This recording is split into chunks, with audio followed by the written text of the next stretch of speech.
Value zone hyper mart Nandamuri Balakrishna గారిచే November 28న నాచారంలో గొప్ప ప్రారంభం. అర్జెంటుగా వెళ్లేందుకు విమానం, అలల్ని చూస్తూ ఆనందంగా జర్నీ చేసేందుకు టూరిస్ట్ బోట్లు ఎక్కేస్తాం, కానీ ట్రాఫిక్ ఉండదనే కానీ ఆ ప్రయాణాలు కూడా ఒక్కోసారి ప్రాణాలు తీసేస్తుంటాయి.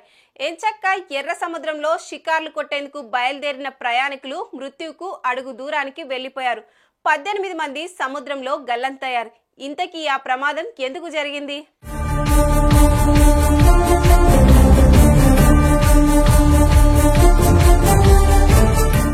ఈజిప్టు తీరంలోని ఎర్ర సముద్రంలో అలల అందాన్ని వీక్షిస్తూ ప్రకృతి ఒడిలో సేద తీరుతూ ఓ రోజంతా హ్యాపీగా గడిపేందుకు వీలుగా ఈజిప్టు పర్యాటక శాఖ టూరిస్టు బోర్డులను ఏర్పాటు చేసింది. దేశ విదేశాల నుంచి వచ్చే పర్యాటకులు ఈ 4 అంతస్తుల టూరిస్టు బోటులో ఎక్కి సముద్రంలో షికార్లు కొట్టేస్తారు. ఓ చిన్న తరహా క్రూయిజ్ షిప్ లా ఉండే ఆ బోటులోని గదుల్లో సేద తీరుతారు.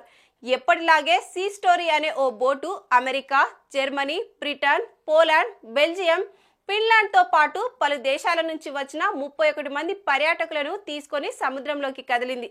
వీరితో పాటు 13 మంది సిబ్బంది ఓ బోటును నడుపుతున్నారు. ఓ 4-5 గంటలు పర్యటన చాలా ఆహ్లాదంగా సాగింది. సోమవారం సాయంత్రం 5 గంటల సమయం. పర్యాటకులు తమ తమ రూముల్లో సిబ్బంది అందించిన టీ తాగుతూ సందవేళ అందాలన్నీ వీక్షిస్తున్న సమయంలో సముద్రం ఒక్కసారిగా ఉప్పొంగింది. ఓ పెద్ద అల ఆ బోటును ఒక్కసారిగా ఢీకొట్టింది. దాంతో ఆ బోటు ఓ పక్కకు ఒరిగిపోయింది. బోటులోనికి నీళ్లు రావడంతో అతి కొద్దిగా మునిగిపోయింది.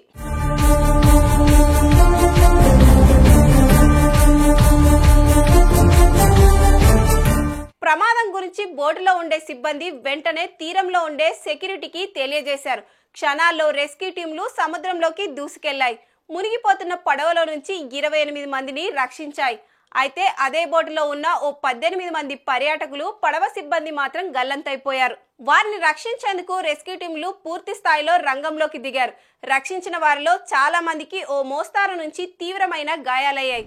బోటుకు సంబంధించినంత వరకు ఎలాంటి సమస్య లేదని, ఓ పెద్ద అల బోటును ఢీకొట్టినందువల్లే ఈ ప్రమాదం జరిగిందని Red Sea governor major general Hanafi వెల్లడించారు.